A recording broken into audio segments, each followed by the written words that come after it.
The weight of the silver tray pressed against my calloused palms as I navigated through the maze of tables. Midnight at Carluccio's meant dim lighting, hushed conversations, and the constant scent of expensive cologne mixing with garlic and truffle oil. My black uniform clung to my back, damp with sweat despite the restaurant's aggressive air conditioning. 3 double shifts in a row had left my vision occasionally blurring at the edges, dark spots dancing like unwelcome party guests. "Table 7 is still waiting for their Barolo," Marco hissed as I passed the service station, not bothering to look up from his phone. As assistant manager, his primary skill seemed to be pointing out my shortcomings. "I know," I whispered, forcing a smile that didn't reach my eyes, just delivering these appetizers first. My apartment rent was due tomorrow. The electricity had been shut off last week, and somewhere across town, my younger sister was probably wondering why I hadn't answered her texts about needing money for textbooks. The familiar weight of responsibility pressed against my chest, heavier than any tray I'd ever carried. I didn't notice him at first. Table 12 had been empty all evening, reserved but unoccupied. The kind of table Marco made sure remained pristine, just in case. Now, as I carefully arranged prosciutto-wrapped figs and arancini before a group of chattering businessmen, I felt it. The unmistakable sensation of being watched. A prickle ran down my spine, and I instinctively glanced toward the corner of the restaurant. The man sat alone, perfectly still in the shadowed booth, one hand resting on the white tablecloth. Even in profile, there was something magnetic about him. The sharp line of his jaw, the precision with which his midnight blue suit hugged broad shoulders. He couldn't have been more than 35, yet everything about him radiated authority. 2 men in dark suits stood nearby, not even pretending to be anything but guards, their eyes constantly scanning the restaurant. I quickly looked away, but not before noticing how his presence seemed to alter the very air of the room, like a sudden drop in pressure before a storm. "Earth to Emma," snapped one of the businessmen, snapping his fingers inches from my face. "More wine, sweetheart, or are you too busy daydreaming?" Heat rushed to my cheeks. "I'm sorry, sir." Right away. As I hurried back toward the bar, I felt Marco's hand grip my elbow, his fingernails digging into my skin. "Do you have any idea who just walked in?" he whispered, eyes wide with panic. "That's Alessio Russo, the Alessio Russo." The name meant nothing to me. "I'm sorry, should I know?" "Jesus Christ, Emma. He owns half the waterfront. His family has been running." Marco cut himself off, glancing nervously toward table 12. "He's important. Very important. And he asked for our best server." His lips twisted into what might have been an attempt at a smile. "So, unfortunately, that's you tonight. Don't screw this up." My stomach clenched as Marco thrust a wine list into my trembling hands. He's waiting. The distance to table 12 felt endless. Each step brought me closer to the man whose mere presence had turned Marco, perpetually condescending Marco, into a nervous wreck. The wine list shook slightly in my grip as I approached. Up close, he was even more intimidating. Dark hair swept back from a face that belonged on a Renaissance sculpture, all angles and perfect proportions. But it was his eyes that made my breath catch. Amber-flecked brown, observing me with an intensity that felt almost physical. "Good evening, sir," I managed, voice steadier than I expected. "Welcome to Carluccio's. May I tell you about our wine selection tonight?" He didn't respond immediately, just studied me with those unsettling eyes. One of his guards shifted slightly, and I noticed the subtle bulge of a weapon beneath his jacket. "What would you recommend?"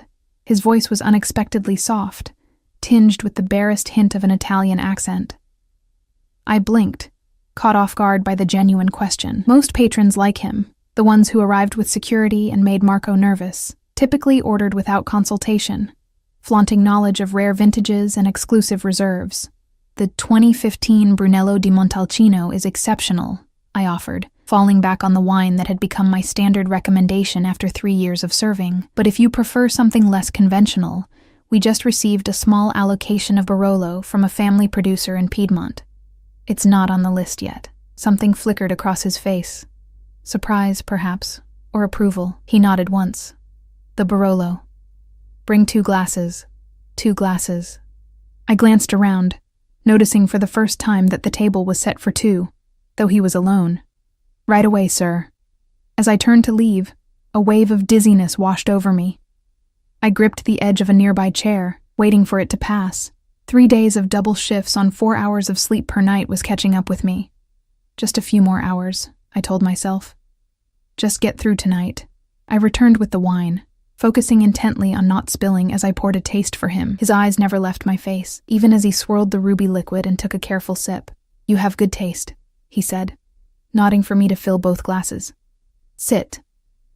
The command, delivered so casually, made me freeze mid-pour. "Excuse me?" "Sit," he repeated, gesturing to the empty chair across from him. "Please?" I glanced over at Marco, who was watching the interaction with undisguised horror. When our eyes met, he gave a small, frantic nod. "I'm afraid I'm still on shift, sir," I said carefully.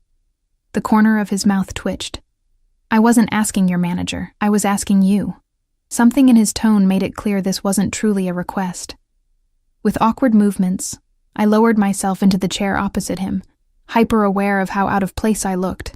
A waitress in a wrinkled uniform sitting at the table of the most powerful-looking man in the restaurant. He pushed the second glass of wine toward me. "I don't drink while working," I said automatically. "1 sip," he countered, "to tell me if you truly believe in your recommendation." Against my better judgment, I took the smallest possible taste. The wine was everything I'd promised. Rich, complex, with notes of tar and roses that lingered on the palate. "It's as good as I remembered," I admitted, setting the glass down firmly and making to stand. "Now, if you'll excuse me, what's your name?" he interrupted. "Emma," I answered reflexively. "Emma," he repeated, as if testing how the syllables felt in his mouth. "How long have you been working here, Emma?"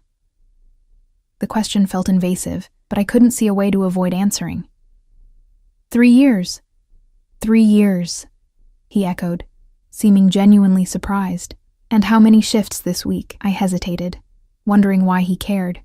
"This is my 8th consecutive shift." His expression darkened. 8 shifts in 7 days? The room suddenly seemed too warm. Black spots danced at the corners of my vision again, and I gripped the edge of the table. "If you'll excuse me, I should check on your food order." I stood too quickly. The restaurant tilted sideways, the floor seeming to rush up toward me.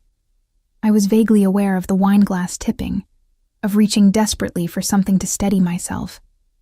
The last thing I registered was a strong arm catching me before I hit the ground, and a voice that seemed to come from very far away. "I've got you." Then, darkness. I woke to the sound of quiet beeping and the antiseptic smell of hospital disinfectant. For a moment, I lay perfectly still, eyes closed, trying to piece together what had happened. Fragments came back slowly. The weight of the tray, the corner table, amber eyes watching me intently, the floor rushing up to meet me. "She's awake," came a low voice. Unfamiliar, male. I forced my eyes open. The hospital room was private and unexpectedly luxurious, with a window overlooking city lights. An IV ran into my arm, and a monitor displayed my heart rate and blood pressure. And there he was, Alessio Russo, sitting in a chair beside my bed, jacket removed, shirt sleeves rolled up to expose muscular forearms. His guards stood by the door, faces impassive. Fear and confusion collided in my chest. Why are you—" "Severe dehydration, exhaustion, and hypoglycemia," he said, answering the question I hadn't asked. "You collapsed in my restaurant." "Your restaurant?" My voice came out raspy. "Carluccio's isn't—" "It is," he interrupted smoothly. "Along with 12 others across the city. I acquired the chain last month." I struggled to process this information. "But Marco never mentioned—" "Marco," Alessio said, his expression hardening, "has been relieved of his position." A cold weight settled in my stomach. "Because of me? Because I made a scene? Please, I need that job, I can't—" "Because he allowed a valuable employee to work herself to the point of collapse," he cut in, voice sharp. "Because he failed to ensure proper break schedules and created a hostile work environment. The owner before me may have tolerated such mismanagement, but I do not." My head was spinning. "And not just from dehydration. I don't understand why you're here. Why am I in this room? I don't have insurance that would cover—" "You don't need to concern yourself with a bill." He leaned forward, those intense eyes fixed on mine. What you need to concern yourself with is recovery. And then a new position. New position? I echoed weakly. You're being promoted, he said, as if it were the most natural thing in the world. Effective immediately, you're the new manager of Carluccio's. I stared at him, certain I'd misheard. That's not possible. I'm just a server. I don't have management experience. You have 3 years of experience in my restaurant, working under incompetent leadership, and you still manage to develop an impressive knowledge of wine and maintain exemplary service standards. He stated this as if reciting facts from a file. More importantly, you have something Marco lacked: integrity and work ethic. The monitor beside me registered my accelerating heart rate. This doesn't make any sense. You don't know anything about me. For the first time, a genuine smile touched his lips, transforming his face into something almost boyish. I know more than you think, Emma Hayes. 26 years old, supporting a younger sister through college after your parents died 4 years ago in a car accident. Working 3 jobs until recently. Behind on rent for your apartment on Westlake Avenue. Ice flooded my veins. How do you... You collapsed in my arms, he said simply. Did you expect me not to find out who you are? The casual invasion of privacy rendered me momentarily speechless. When I found my voice again, it shook with anger and fear. So what is this? Charity? Or do you expect something in return? His expression shuddered, became unreadable. This is business, Emma. I need competent people running my establishments. You've proven your capability through years of dedication despite poor management. And if I refuse? Why would you refuse a substantial salary increase, benefits, and regular hours? He tilted his head slightly. Unless you enjoy working yourself to the point of hospitalization? Put that way, it sounded ridiculous to object, yet something about this entire situation felt wrong, too convenient, too contrived. People like Alessio Russo didn't promote random waitresses who collapsed at their feet. Why me? I asked finally. Really? He was silent for so long I thought he might not answer. When he did, his voice had softened. Because when I asked about wine, you didn't recite the most expensive option to inflate the bill. Because you've worked for 3 years under a manager who took credit for your ideas. Because despite everything, you still care about doing things right. He paused. And perhaps because I recognize something in you that reminds me of myself. Once, before I could respond, the door opened, and a doctor entered, clipboard in hand. Alessio stood smoothly. Think about it, he said. I'll return tomorrow. As he moved toward the door, flanked by his silent guardians, he paused, looking back at me with an expression I couldn't decipher. Oh, and Emma, when you return to Carluccio's, remember what I told you when you first opened your eyes. I frowned, trying to remember. You didn't say anything when I woke up. A smile played at the corners of his mouth. Not here. In the restaurant, before the ambulance came. You regained consciousness briefly. His amber eyes held mine. You're the boss here now. That's what I said. I meant it. With that, he was gone, leaving me alone with a bewildered doctor and the unsettling feeling that my life had just veered dramatically off course. All because I'd fainted at the feet of a man who was clearly much more dangerous than he appeared. Sleep evaded me that night, despite exhaustion saturating every cell in my body.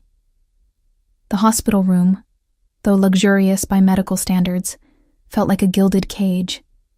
I stared at the ceiling, replaying my interaction with Alessio Russo, searching for hidden motives between his carefully chosen words. By morning, when the doctor arrived with discharge papers, I'd convinced myself the entire promotion offer was a fever dream, the delusion of an overworked mind. But then I saw the name on the insurance documents, Russo Holdings. You're good to go, Ms. Hayes, the doctor said, checking my vitals one last time, though I strongly recommend at least 3 days of rest before returning to work. Thank you, I murmured, accepting the papers with trembling hands. Did Mr. Russo leave any messages for me? The doctor's expression shifted subtly. He arranged for your transportation home. There's a car waiting outside. Sure enough, a sleek black Audi idled at the hospital entrance, a driver standing at attention beside the rear door. As I approached, clutching my bag of belongings, he nodded respectfully. "Ms. Hayes, Mr. Russo sends his regards and asks that you take the rest of the week to recover." He opened the door in a fluid motion. "He'll contact you on Monday regarding your return to Carluccio's." The leather seats enveloped me like butter as the car pulled away from the curb. Through the tinted windows, I watched the city slide by, first the medical district, then downtown, and finally my neighborhood with its mix of century-old buildings and neglected infrastructure. The contrast between this luxury vehicle and my surroundings couldn't have been starker. When we reached my apartment building, the driver insisted on escorting me to my door. I fumbled with my keys, acutely aware of the peeling paint and the flickering hallway light that maintenance had promised to fix months ago. "Ms. Hayes," the driver said before departing, extending a crisp envelope. "From Mr. Russo." Alone in my tiny apartment, I tore it open with unsteady fingers. Inside was a check with an amount that made me sink onto my worn sofa in disbelief, along with a handwritten note: "An advance on your new salary. Rest, recover. We'll speak Monday. A.R." I ran my fingers over the elegant script, searching for some sign that this was an elaborate prank. The amount would cover my rent, the overdue electricity bill, and my sister's textbooks with plenty to spare. It was exactly what I needed, suspiciously so. My phone buzzed with a text from my sister. "How's work?" "You never answered about the books." Guilt twisted in my stomach. I hadn't told her about my collapse or hospital stay. She had enough to worry about with midterms approaching. I texted back, "Sorry, crazy shifts. Don't worry about the books. Money coming your way tomorrow. Love you." Her response was immediate. "OMG, what? Did you rob a bank? Details." I smiled despite myself. "Got a promotion. Tell you everything this weekend." Setting my phone aside, I wandered to the window, gazing out at the sliver of city skyline visible between adjacent buildings. Somewhere out there, Alessio Russo was going about his day, making decisions that affected countless lives, including mine now. The thought sent an involuntary shiver down my spine. What did he really want from me? Monday arrived with dreary Seattle rain and a text message from an unknown number. Car, arriving at 9:30. AR. I'd spent the weekend oscillating between gratitude and suspicion, researching everything I could find about Alessio Russo. The results were frustratingly vague. Legitimate businessman, restaurateur, real estate investor. There were whispers of family connections to old-world crime syndicates, but nothing concrete. Just the sort of rumors that followed any successful Italian-American with security personnel and a commanding presence. At precisely 9:30, a different black car pulled up outside my building. The same driver held an umbrella for me as I slid into the back seat, heart hammering against my ribs. Instead of Carluccio's, we drove to a towering glass building downtown. The driver led me through a private entrance to an express elevator that required a key card. "Mr. Russo is expecting you," he said, as the doors opened directly into a stunning office suite with floor-to-ceiling windows overlooking Elliott Bay. Alessio stood by the windows, his back to me, hands clasped behind him. The morning light silhouetted his tall frame, casting him in dramatic contrast. Without turning, he spoke. "What did you think of the check, Emma?" His use of my first name sent an unexpected jolt through me. "It was generous. It was fair," he countered, finally turning to face me. Today he wore a charcoal suit that fit him as if it had been poured onto his frame. Perhaps even inadequate compensation for years of underpayment. I squared my shoulders, determined not to be intimidated in this tower of wealth and power. "Why am I here instead of at the restaurant?" He gestured to a seating area where a coffee service waited. "Because managing Carluccio's is only the beginning. Please sit." I perched on the edge of a leather armchair, declining the coffee he offered. "The beginning of what, exactly?" "Your new career." He sat across from me, completely at ease. "I'm restructuring the management of my restaurant group. I need people I can trust." "You don't know me," I pointed out, echoing my words from the hospital. "I know enough." His amber eyes studied me with that same unsettling intensity. "You have integrity, resilience, and exceptional observational skills. You recognize the quality of that Barolo without formal training. You've survived difficult circumstances without compromising your principles. You had me investigated, I said flatly. A slight smile touched his lips. Of course I did. I investigate everyone who works for me. I don't work for you yet. I haven't accepted anything, haven't you? He nodded toward my purse where the deposited check receipt lay. You cashed the advance. Heat rushed to my face. I have bills. That doesn't mean I've agreed to, Emma. The way he said my name, soft but commanding, halted my protest. I'm offering you opportunity, not obligation. If you wish to walk away, the door is there. Keep the money. Consider it compensation for your mistreatment under previous management. For a moment, I considered it, standing, walking out, returning to the life I knew.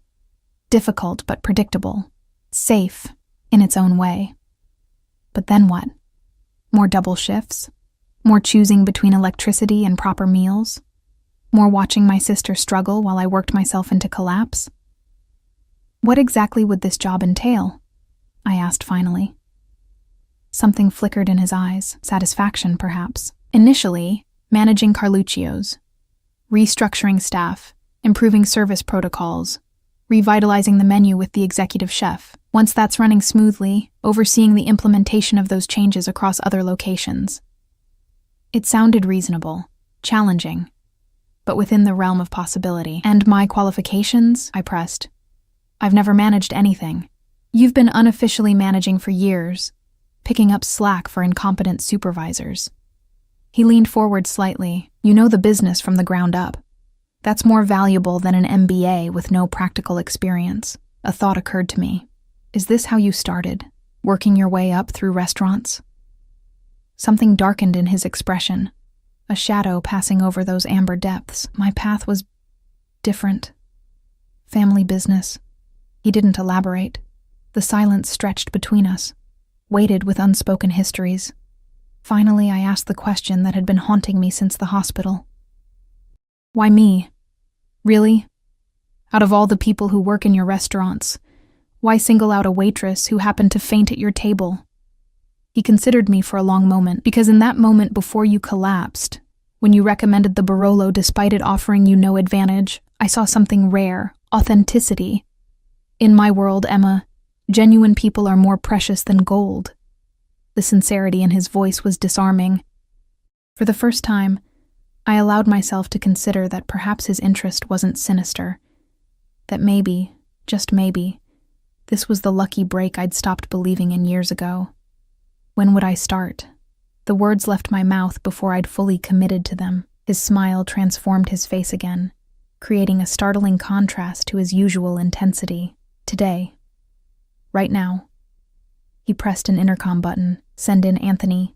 Moments later, a door opened, and a man entered, early 50s, with salt and pepper hair and the confident bearing of someone comfortable in corporate settings.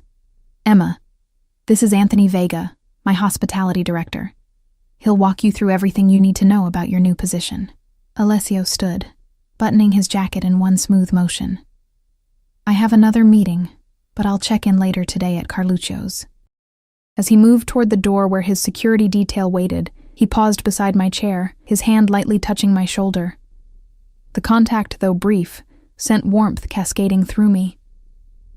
Remember, Emma, he said, voice pitched for my ears alone. You earned this. Don't let anyone tell you otherwise. Then he was gone, leaving me with Anthony and the lingering sensation of his touch on my shoulder. The next 6 hours passed in a whirlwind of information, employee files, vendor contracts, profit and loss statements, scheduling protocols. Anthony was thorough and surprisingly patient with my questions. Mr. Russo has a good eye for talent, he remarked as we reviewed the restaurant's finances over lunch, but this is unusual, even for him. Unusual how? I asked, trying to sound casual. Anthony gave me a measured look. He doesn't typically take such personal interest in staffing decisions below executive level. Before I could press for more details, his phone buzzed. Mr. Russo wants us at Carluccio's now. The staff has been informed of the management change. My stomach clenched. I'd been so consumed with paperwork and procedures that I hadn't considered facing my former coworkers as their new boss. The restaurant was quiet when we arrived, the afternoon lull between lunch and dinner service. The staff had been assembled in the dining area, servers, bartenders, line cooks, dishwashers, all watching with varying degrees of curiosity and resentment as Anthony introduced me as the new manager. "Some of you already know Emma," he concluded. "She's been promoted based on her years of dedicated service and her intimate knowledge of Carluccio's operations. Mr. Russo has complete confidence in her ability to lead this team."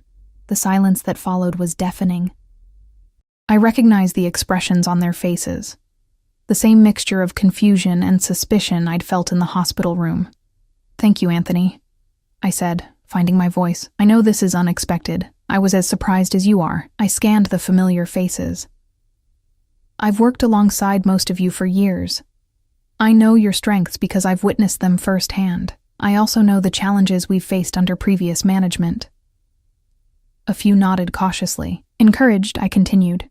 "My door will always be open. I don't pretend to have all the answers, but I promise to listen to your concerns and ideas. This is still our restaurant.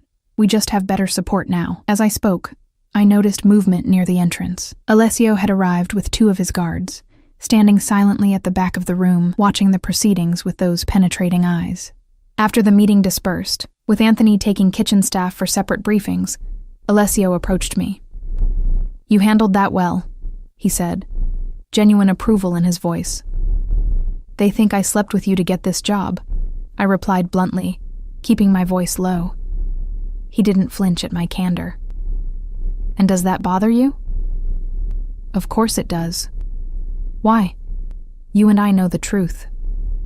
I stared at him, incredulous. "Because respect has to be earned, and rumors like that undermine my authority before I've even started." A slow smile spread across his face. "Exactly right. So what will you do about it?" I realized he was testing me. "Prove them wrong through actions, not words. Show them I'm qualified through results." He nodded once, satisfied. "Your office is this way." He led me to what had been Marco's domain, a small room adjacent to the wine cellar. But where Marco's office had been cluttered and disorganized, this space had been completely transformed. New furniture, state-of-the-art computer equipment, even the lighting had been upgraded. "When did you do all this?" I asked, running my fingers over the smooth surface of the desk. "Yesterday." He shrugged, as if completely renovating an office overnight was trivial. The old setup wasn't suitable. As I took in the space, my space now, the reality of everything began to sink in. 24 hours ago, I'd been a waitress living paycheck to paycheck. Now I was managing a high-end restaurant, reporting directly to a man whose very presence made rooms fall silent. "This is really happening," I murmured, more to myself than to him. "It is." He moved closer, his proximity sending that same inexplicable warmth through my body. "Are you ready?" Looking into those amber eyes, I realized the question carried weight beyond the immediate context of the restaurant. Whatever game Alessio Russo was playing, I was now a piece on his board. "Yes," I answered, surprising myself with the certainty in my voice. "I'm ready." Something flashed in his eyes, approval, satisfaction, perhaps something deeper. He reached out, adjusting a pen on my desk that was slightly askew. "I'll check in tomorrow," he said, voice dropping to that intimate tone that seemed reserved for me alone. "Call if you need anything, any time." As he turned to leave, one of his guards leaned in, whispering something urgent. Alessio's expression hardened instantly, the warmth vanishing like fog in sunlight. "Secure the perimeter," he ordered, his voice now cold steel, "and get her a protection detail, now." Fear sliced through me. What's happening? He turned back to me, conflict evident in his expression. "A complication. Nothing for you to worry about." But the sudden appearance of another security guard at my office door told a different story. Whatever was happening, it had something to do with me, and it was dangerous enough to put Alessio Russo on high alert. Night fell over Carluccio's, bringing with it the dinner rush and the surreal experience of overseeing service rather than participating in it. I moved between tables with a new perspective, observing patterns I'd never noticed as a server. Which staff members anticipated guest needs, which ones needed guidance, how the rhythm of the kitchen affected timing in the dining room. All the while, I remained acutely aware of the security guard positioned near the entrance. His presence was subtle enough not to alarm customers, but obvious enough to remind me of Alessio's cryptic warning, "Emma." The hostess approached, her expression tense. "There's someone asking for you, says he's an old friend, but I don't recognize him." My pulse quickened. "Name?" "Michael Donovan. Said you'd know him." The name meant nothing to me. "What does he look like?" "Mid-30s, expensive suit. Very insistent." She hesitated, kind of intense. I glanced toward the security guard, who had already straightened, his hand moving subtly toward his jacket. "Tell him I'm in a meeting. Get his contact information." She nodded and hurried back to the front. Minutes later she returned, looking relieved. "He left when I asked for his number. Said he'd come back another time." The security guard was already on his phone, speaking in hushed tones. I caught fragments. Unknown male, claiming acquaintance, left premises. By closing time, my nerves were frayed from the combination of first-day stresses and the mysterious visitor. As the last customers departed and staff began cleanup, the guard approached. "Ms. Hayes, I've been instructed to escort you home tonight."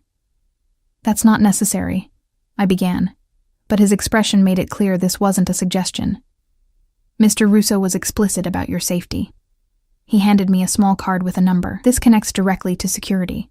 Mr. Russo asks that you use it if anything seems unusual." The drive to my apartment was tense, the guard constantly checking mirrors and scanning intersections. At my building, he insisted on escorting me to my door and checking my apartment before leaving. "Lock everything," he instructed. "Don't open for anyone you don't recognize." Alone in my apartment, I sank onto the sofa, the day's events crashing over me like a wave. My phone buzzed with a text from the unknown number I now recognized as Alessio's. "All quiet?" I typed back, "Yes." "Who is Michael Donovan?" The response came quickly. "No one you should concern yourself with. How was your first day?" The deflection was obvious, but I played along. Overwhelming. But good. "Thank you for the opportunity." 3 dots appeared, disappeared, then reappeared. "You're welcome. Get some rest. Car will arrive at 8:30 tomorrow." I stared at the message, trying to decipher the man behind these carefully measured words. Eventually, exhaustion won out, and I drifted into uneasy sleep. Morning brought rain again, washing the city in shades of gray. The promised car arrived precisely on time, but instead of the driver from yesterday, Alessio himself waited inside. "Good morning," he said as I slid into the back seat, surprise evident on my face. "I thought we might discuss strategy on the way." He looked immaculate as always, his tailored suit a deep navy that made his amber eyes more pronounced. A faint scent surrounded him, something expensive and subtle, like cedar and spice. "Strategy for what, exactly?" I asked, trying to ignore how the enclosed space of the car amplified his presence. "Managing potential obstacles." His eyes met mine, serious and direct. "Your promotion has created ripples." "Because of Michael Donovan?" I pressed. Alessio's expression remained neutral, but I noticed a slight tightening around his eyes. "Donovan is a business associate with whom I have differences of opinion. His appearance yesterday was a message to me, not you." "A message saying what?" "That he's aware of my interest in Carluccio's, and in its new manager." His gaze was penetrating. "Some people don't appreciate change, Emma, especially when it threatens established arrangements." "What kind of arrangements?" The question escaped before I could consider its wisdom. A shadow crossed his face. The previous management at Carluccio's had certain agreements with local entities. Favorable tables without reservations, special treatment for certain guests, cash transactions that didn't always reach the books. Understanding dawned. Money laundering? Among other things. He looked out the window, watching raindrops trace paths down the glass. "I've been cleaning up operations since acquiring the restaurants. Not everyone appreciates the new transparency." The implications sent a chill through me. "Am I in danger?" His eyes snapped back to mine. "No, not while you're under my protection." The certainty in his voice should have been reassuring, but instead raised new questions about exactly what kind of man held such confidence in his ability to ensure safety in apparently dangerous circumstances. "Is that what I am? Under your protection?" The words came out more challenging than I'd intended. Something flickered in his expression. Surprise, perhaps, at my directness. Then, unexpectedly, he smiled. "You're under my employment, Emma." The protection is a courtesy I extend to all my key personnel, but the security detail, the personal texts, showing up this morning instead of sending a driver, that's standard for all your managers? The car slowed as we approached Carluccio's. Instead of answering immediately, Alessio studied me with those unsettling eyes. "No," he finally admitted. "That's not standard." Before I could pursue this revelation, his phone buzzed. He checked it, his expression darkening instantly. "Change of plans," he told the driver. "Take us to the penthouse office." "What's wrong?" I asked as the car smoothly reversed direction. "A situation that requires attention." His voice had shifted to that steel-cold tone from yesterday. "Nothing for you to worry about. It clearly involves me if I'm being redirected." He glanced at me, something like approval flashing in his eyes. "Observant. Yes, it concerns you tangentially. We've received information that Donovan has been asking questions about you. Background, history, connections to me." My stomach tightened. Why would he care about a restaurant manager? "Because you're not just a restaurant manager to him." Alessio's jaw tightened. "Your leverage." The remainder of the drive passed in tense silence. At the downtown building, we bypassed the office suite I'd visited yesterday, instead taking the elevator to the top floor. A penthouse that combined luxurious living space with what appeared to be a private command center. Men in suits moved with military precision, speaking in hushed tones. Multiple screens displayed what looked like security footage from various locations, including, I realized with a jolt, the exterior of my apartment building. "You've been watching my home?" I demanded, anger overriding fear. Alessio guided me to a quiet corner, his hand at the small of my back. "Since yesterday, for your protection, that's necessary," he cut in, voice firm but not unkind. "Donovan is not someone who respects boundaries." "And you do?" I challenged. His eyes darkened. "I respect what's mine." The possessive statement hung between us, charged and ambiguous. Before I could respond, a man approached with a tablet. "Sir, we've got confirmation. Donovan's men have been surveilling both the restaurant and Ms. Hayes' residence since Tuesday." Tuesday, the day I'd fainted, the day Alessio had first spoken to me. "Increase security at all locations," Alessio ordered. "And prepare the Harbor Island property." The man nodded and retreated. Alessio turned back to me, his expression grave. "Emma, I need you to listen carefully. Michael Donovan is dangerous, not in the way people think I am, with rules and codes, but unpredictably, personally dangerous. He sees my interest in you as an opportunity. Your interest in me," I repeated slowly. "What exactly is the nature of that interest, Mr. Russo?" Something shifted in his expression, a softening around the edges that transformed his face. "Alessio," he corrected gently. "And that's a conversation for another time." "No," I insisted, finding courage from somewhere deep inside. "That's a conversation for now. I've been swept into something I don't understand, with security guards and surveillance and mysterious threats. I deserve to know why." He studied me for a long moment, then nodded once. "Very well." He gestured to a seating area overlooking the bay. "The truth, then." We sat across from each other, the panoramic view of Seattle's waterfront spread before us like a living painting. Alessio leaned forward, elbows on his knees, hands clasped. "My family has been in this city for 3 generations, he began, voice quiet but intense. "We built businesses, created opportunities, protected our interests, sometimes by methods outside conventional law." "You're saying you're in the Mafia," I stated bluntly. A shadow of a smile touched his lips. "The media loves that term. The reality is more complex. My grandfather came from Sicily with certain traditions. My father continued some of those traditions while establishing legitimate enterprises.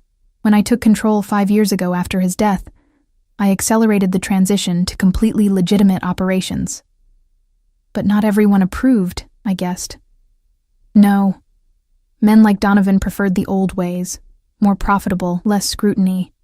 When I began acquiring businesses like Carluccio's and cleaning up their operations, It threatened arrangements that had existed for decades. And where do I fit into this? His amber eyes held mine. You were unexpected, Emma. I went to Carluccio's that night for a routine inspection of a new acquisition. I wasn't looking for anything beyond business, but then there was you. His voice softened. Exhausted, clearly underappreciated, yet still maintaining standards and integrity. When you recommended that Barolo instead of pushing the most expensive wine, I was intrigued. When you collapsed and I caught you, I felt... He paused, seemingly searching for the right word. Responsible? I suggested. Protective, he corrected. Then I learned more about you. Your history, your struggles, your unwavering support of your sister despite your circumstances. I recognized something in you that I value above all else. Loyalty, I said quietly. His eyes widened slightly. Yes, exactly. And strength, not the kind that dominates, but the kind that endures. So you promoted me because you admired my character? Partially. He hesitated.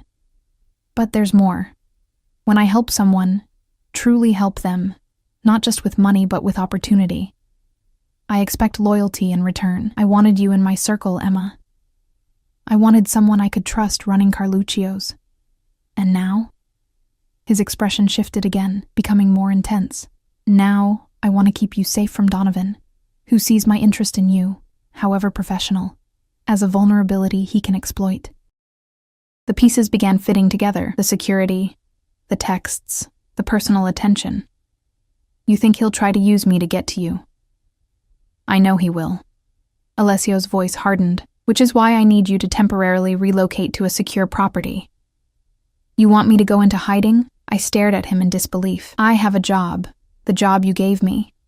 I have responsibilities, my sister, all of which can be managed remotely for a short time.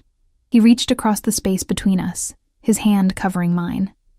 The contact sent warmth spreading up my arm. Emma, I wouldn't ask if it weren't necessary. The sincerity in his voice was disarming. I looked down at his hand on mine, strong, with an unexpected gentleness in his touch. How long?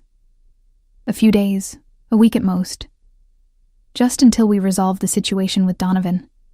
And how exactly do you plan to resolve it? I asked, suddenly afraid of the answer. He withdrew his hand slowly. Legally.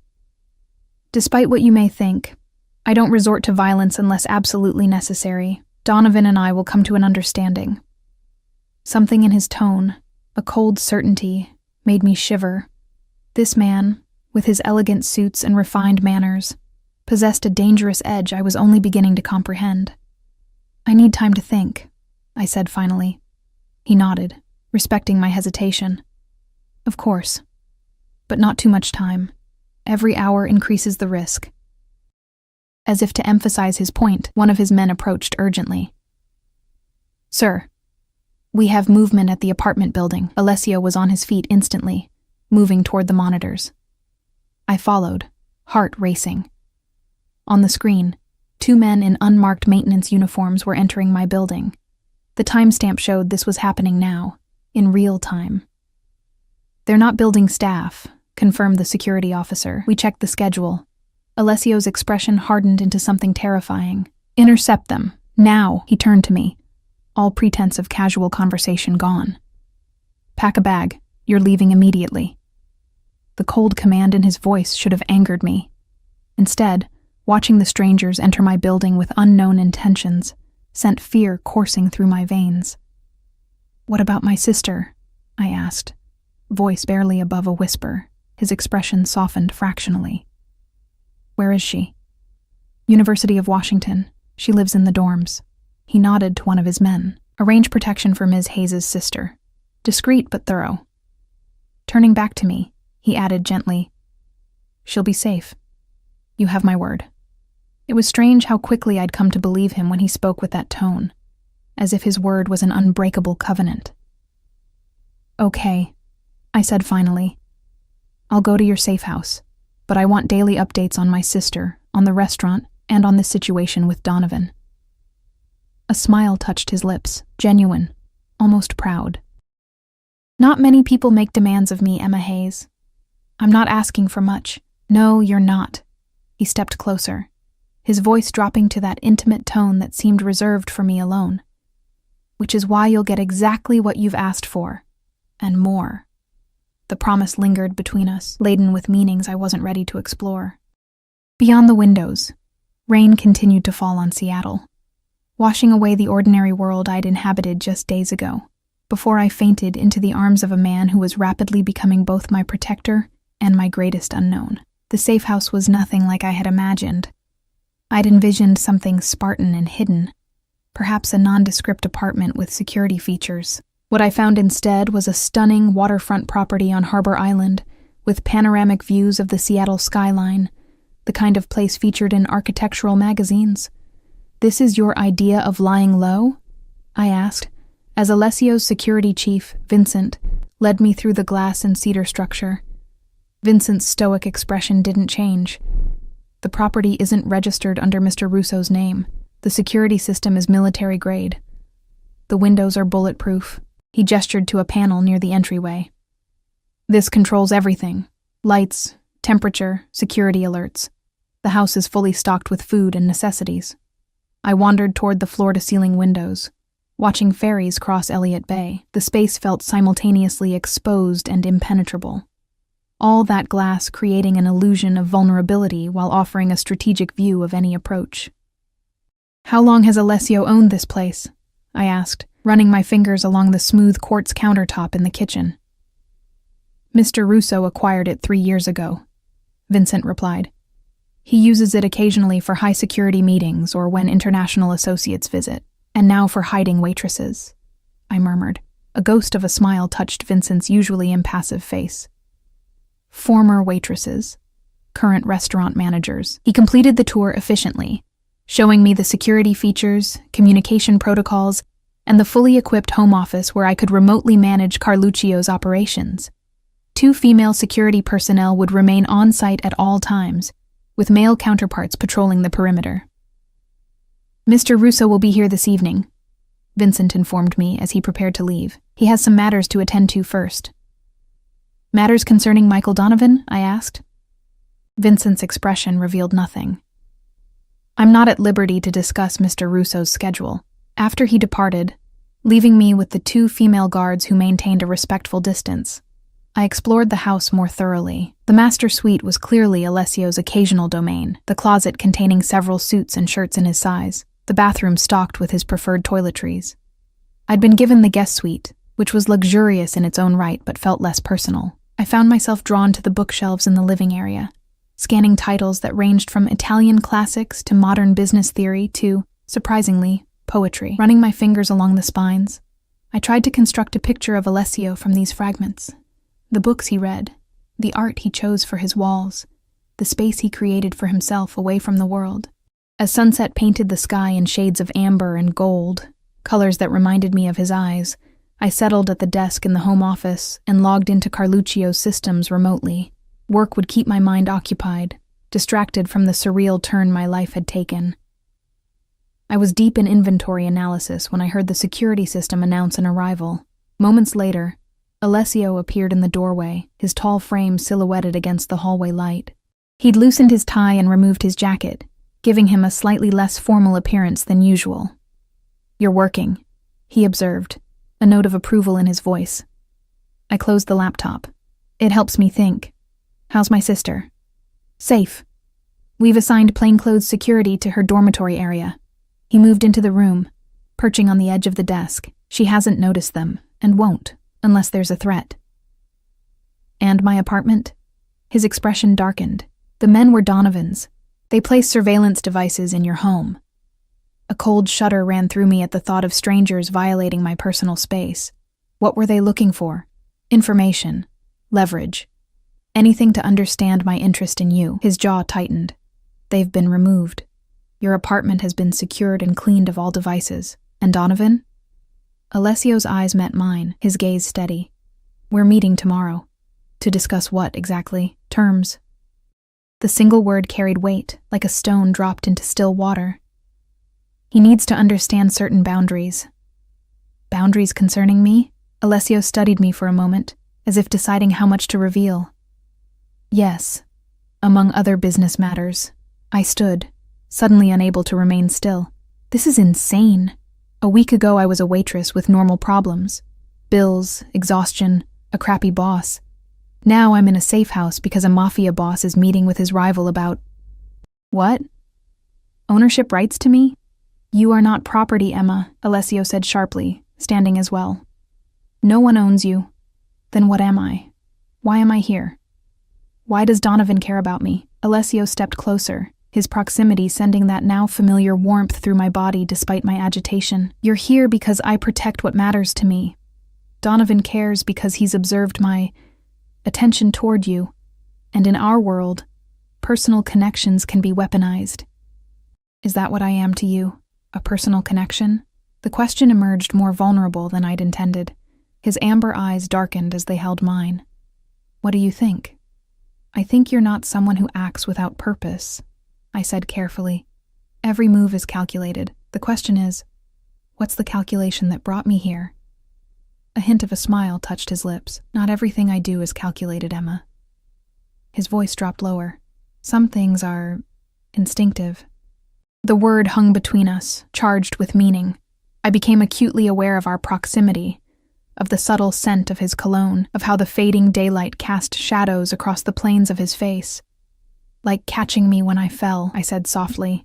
Like that, he agreed. And like this. His hand rose slowly, giving me ample time to step away if I wished. When I remained still, he gently tucked a strand of hair behind my ear, his fingers lingering against my cheek. The touch was feather-light, but sent electricity coursing through me. I should check on dinner, he said suddenly, withdrawing his hand. You must be hungry. The abrupt shift left me momentarily disoriented. Yes, I could eat. In the kitchen, Alessio moved with unexpected confidence, retrieving ingredients from the refrigerator and pantries. I watched in surprise as he efficiently chopped vegetables and heated olive oil in a pan. You cook? I couldn't keep the surprise from my voice. He glanced up with a genuine smile that transformed his usually serious face. My mother insisted all her children learn. She said a man who can't feed himself is always at someone else's mercy. Your mother sounds wise. She was. A shadow crossed his expression. Cancer. 8 years ago. I'm sorry. The simple condolence felt inadequate, but his nod of acknowledgement suggested he understood the sentiment behind it. As he continued preparing what appeared to be a traditional Italian pasta dish, I gathered the courage to ask more personal questions. You said children. Do you have siblings? A brother and sister, both younger. He added garlic to the pan, the aromatic scent filling the kitchen. My brother runs our legitimate businesses on the East Coast. My sister is a doctor in Chicago. Far from the family business, I observed. By design. I wanted her completely separate from our world. He glanced at me. My father disagreed. It was our first major conflict when I took over. I leaned against the counter, watching his confident movements. You took over young, didn't you? 28? Too young, many thought. He worked as he spoke, his hands never idle. My father's death was unexpected. Heart attack during a business dinner.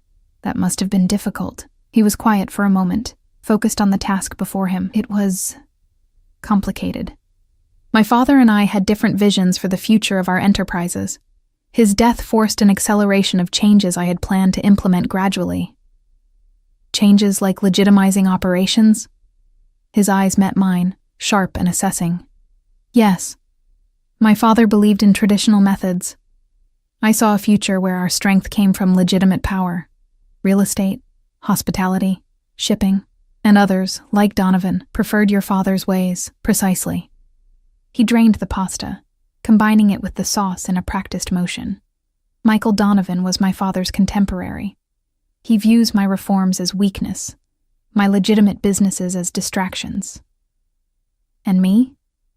Alessio paused, wooden spoon in hand. You he views as evidence of a fatal flaw, sentiment. In his world, caring for someone is tantamount to creating a hostage. The blunt assessment sent a chill through me. Is he right? Alessio resumed his cooking, his movements more measured now. There was a time when I would have agreed with him. When I first took control, I kept everyone at a distance. No serious relationships, no close friendships outside the family, nothing that could be leveraged against me. And now? I pressed. He plated the pasta with the precision of a chef, garnishing it with fresh herbs. Now I'm beginning to think that approach has its own cost. Isolation may prevent certain vulnerabilities, but it creates others. We moved to the dining table, where he poured wine. A Barolo, I noted with a small smile, and we began to eat. The pasta was exceptional, rich with flavors that spoke of authentic Italian cooking. "This is amazing," I admitted after several bites. He looked pleased. "My mother's recipe. She was from a small village outside Naples." "Tell me about her," I requested, genuinely curious about the woman who had shaped this complex man. As we ate, Alessio spoke of his mother, her strength, her wisdom, how she had maintained a sense of normalcy for her children despite the family's unconventional business. He described Sunday dinners where business was forbidden as a topic, and how she had insisted he attend university, despite his father's belief that practical experience was more valuable. "She would have liked you," he said suddenly, catching me off guard. "Why do you say that?" "Your resilience. Your loyalty to your sister." His eyes held mine. "Your refusal to be intimidated by power." I laughed softly. "Is that what you think? That I'm not intimidated by you? Are you?" The question was genuine. His head tilted slightly as he studied me. I considered it honestly. "I'm cautious, aware of who you are, what you represent. But no, not intimidated in the way you mean. Explain." I traced the rim of my wine glass, gathering my thoughts. "You have power. Obvious power. Security details, properties like this, the ability to make people disappear from jobs overnight.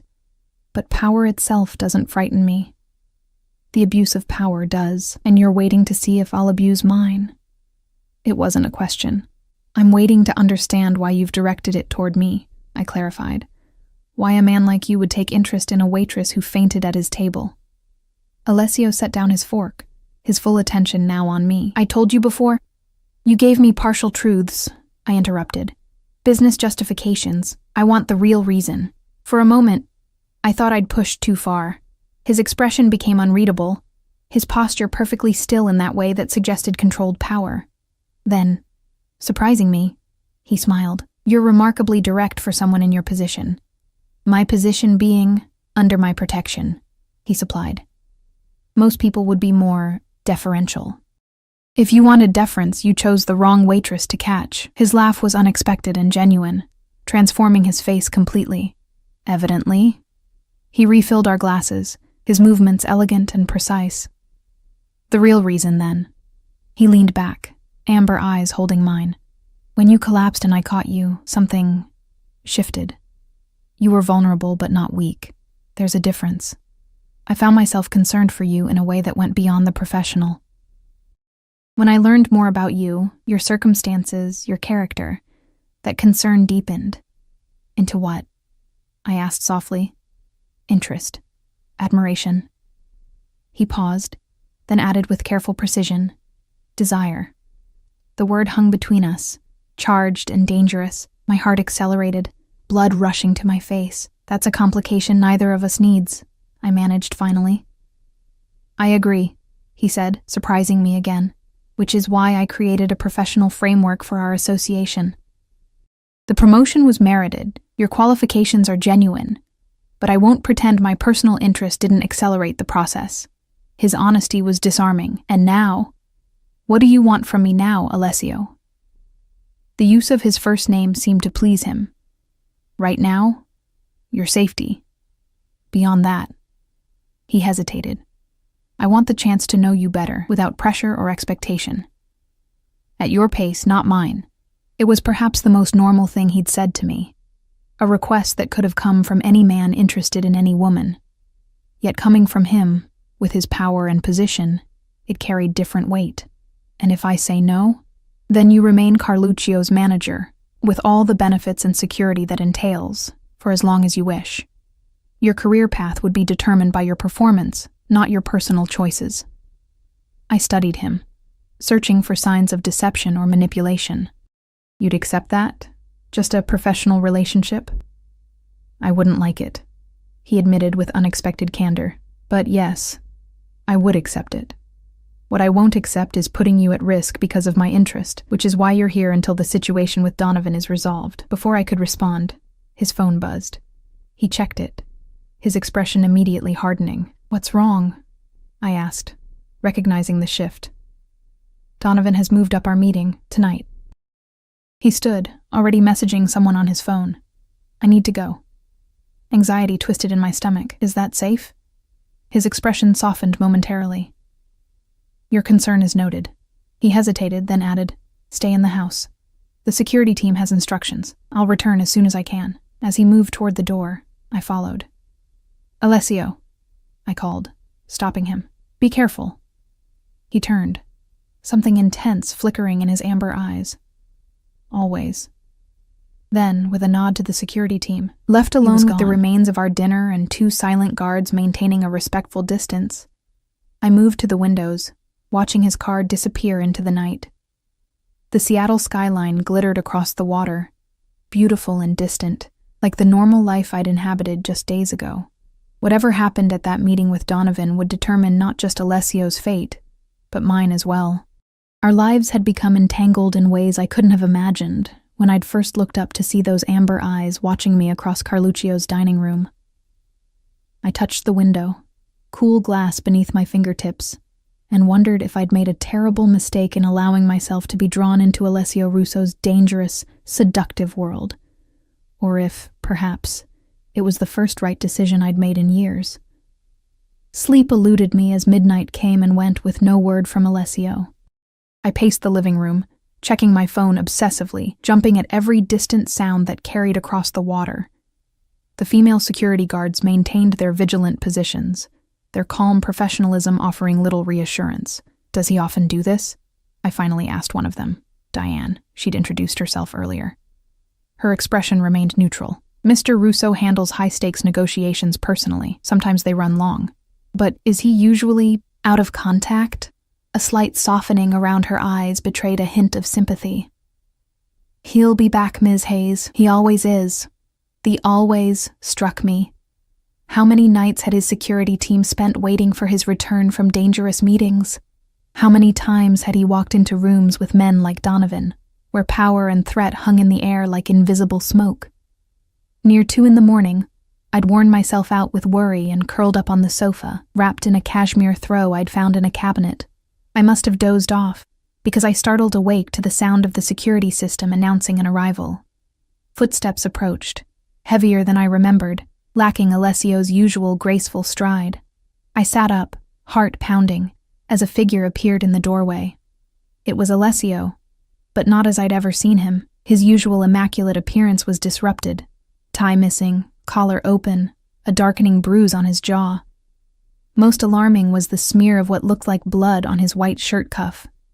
You're hurt, I said, rising to my feet. His eyes found mine, the amber darkened to almost black. It's not my blood. The statement should have frightened me. Instead, I felt a surge of relief that he was standing before me, essentially whole. Donovan? I asked, voice barely above a whisper. Will no longer be a concern. His voice was cold, detached in a way I hadn't heard before. Then, seeing something in my expression, he added more gently, He's alive, Emma. But he understands his position now. I approached cautiously, as one might a wounded predator. What happened? Alessio moved to the bar, pouring himself 2 fingers of whiskey. He downed it in one swift motion before answering. Negotiations became physical. It happens occasionally in my line of work. You fought him? A humorless smile touched his lips. Let's say we had a forceful exchange of perspectives, facilitated by our respective security teams. I reached out hesitantly, my fingertips lightly touching the bruise forming on his jaw. He went perfectly still at the contact, his eyes locked on mine. You should ice this, I said softly. Something in his expression shifted, the coldness receding like frost under morning sun. Without a word, he caught my hand as I withdrew it, holding it gently in his much larger one. You waited up, he observed. I was worried. I admitted. His thumb traced a small circle against my palm, sending shivers up my arm. You shouldn't worry about me, Emma. I've survived much worse than Michael Donovan. That doesn't mean I can't care what happens to you. The words hung between us, more revealing than I'd intended. Alessio's eyes darkened further, but this time not with coldness, with something warmer, more dangerous. Is that what you do? Care what happens to me? His voice had dropped to that intimate tone that seemed reserved for me alone. I should have pulled away then, maintained the professional boundary he'd promised to respect. Instead, I found myself stepping closer. Against my better judgment, I whispered. Yes. The confession seemed to break something inside him. With a swiftness that took my breath away, he pulled me against him. One hand cradling the back of my head as his lips found mine. The kiss was nothing like I'd imagined. And I had imagined it, I realized, more than I'd admitted to myself. It wasn't demanding or possessive, but questioning, almost reverent. His lips moved against mine with a gentleness that contrasted sharply with the power I knew he possessed. When we finally broke apart, both breathing harder, he rested his forehead against mine. I've wanted to do that since you recommended that Barolo, he murmured. A small laugh escaped me. That's oddly specific. It was the moment I realized you were different. His hand moved to cup my cheek. You weren't trying to impress me or gain advantage. You were simply being yourself. I didn't know who you were, I reminded him. Exactly. His thumb brushed my lower lip. No pretense. No fear. Just you. With your tired eyes and your perfect wine recommendation and your refusal to be anything but authentic. I placed my hand over his, my mind racing with the implications of what was happening between us. This complicates everything. Everything worth having is complicated, Emma. His eyes held mine, serious and intent. The question is whether you want to explore those complications with me. The sincerity in his voice gave me courage. What happens if I say yes? What does that look like, with someone like you? It looks like whatever we decide it should. He tucked a strand of hair behind my ear. I'm not offering a contract with predetermined terms. I'm offering a beginning with a man who comes home with blood on his shirt and bruises on his face, I pointed out. His expression sobered. I won't pretend to be something I'm not. My world has edges most people never see, but I can promise you this, with you, I will always be honest. I will always protect you, and I will never ask you to compromise who you are. His words resonated deep within me. After years of struggling alone, of putting everyone else's needs before my own, the promise of protection, of being valued for exactly who I was, held a seductive appeal I couldn't deny. When can I go back to my apartment? I asked, changing the subject slightly. If he was disappointed by my deflection, he didn't show it. Tomorrow, if you wish. Donovan has agreed to certain terms that ensure your safety. And my sister? Protected, as promised. Though she can be told it's a university security initiative if you prefer, she doesn't know the truth. I nodded, grateful for his understanding. And Carluccio's? Awaits its manager's return. A slight smile touched his lips. Though Anthony reports you've been remarkably effective even from here. I stepped back slightly, needing space to think clearly. I need time, Alessio. This has all happened so fast. The promotion, Donovan, this place, us. I need to find my footing. He nodded, respecting my boundaries without hesitation. Of course. Take whatever time you need. The only thing that changes is you're free to return to your normal life without looking over your shoulder. And us? I asked quietly. That's entirely your decision. His eyes held mine, sincere and unwavering. My interest hasn't changed. My patience hasn't wavered. If you're ready to explore what's between us, I'll be here. The promise in his voice sent warmth spreading through me. I reached up, gently touching the bruise on his jaw once more. You should really ice this. He caught my hand again, pressing a kiss to my palm, if you insist. 3 weeks later, Carluccio's was transformed. Under my management, with Alessio's backing, we'd implemented changes that had dramatically improved both service and profitability. Staff who'd initially resented my promotion had become allies as they witnessed my commitment to fairness and excellence. I'd moved to a new apartment, more secure, closer to the restaurant, with a spare room for when my sister visited. Alessio had offered to help with the expense, but I'd insisted on paying my own way, accepting only the salary that came with my legitimate position. We'd settled into an unexpected rhythm, professional during the day when he occasionally visited the restaurant, personal in the evenings when we would sometimes share dinner, talking for hours about everything and nothing.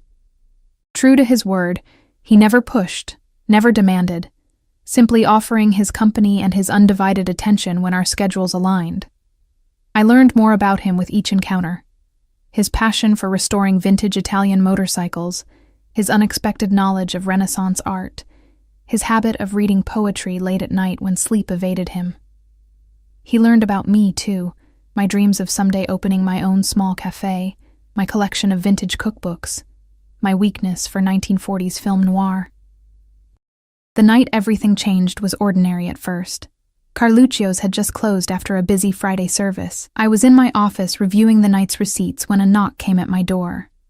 Alessio stood there, elegant as always in one of his impeccable suits, a small wrapped package in his hand. "I thought you were in New York until Sunday," I said, unable to hide my pleased surprise. "I concluded business early," he entered, closing the door behind him. "I wanted to give you this in person." The package was small, wrapped in cream-colored paper. I opened it carefully to find a vintage first edition of my favorite cookbook, one I'd mentioned in passing weeks earlier. "How did you remember this?" I asked, running my fingers over the embossed cover. "I remember everything you tell me, Emma." The simple statement carried weight beyond the words themselves. I set the book down carefully, emotion tightening my throat. Over these weeks, he'd shown me who he was beyond the power and danger. Thoughtful, intelligent, unexpectedly gentle in private moments. "I think I'm ready," I said quietly. He went perfectly still, as he often did in moments of significance. "Ready for?" "Us." I stepped closer, eliminating the careful distance we'd maintained. "Whatever complications that brings." Something flared in his amber eyes. Hope, desire, relief. "You're certain?" In answer, I rose on tiptoes and pressed my lips to his. Unlike our first kiss, this one held no hesitation, no question, only certainty and promise. When we finally broke apart, he cradled my face in his hands, his gaze intense. "I won't waste this chance, Emma. What's between us? It's rare. Precious." "I know," I whispered, understanding now what had been building since that first night when I'd fainted into his arms.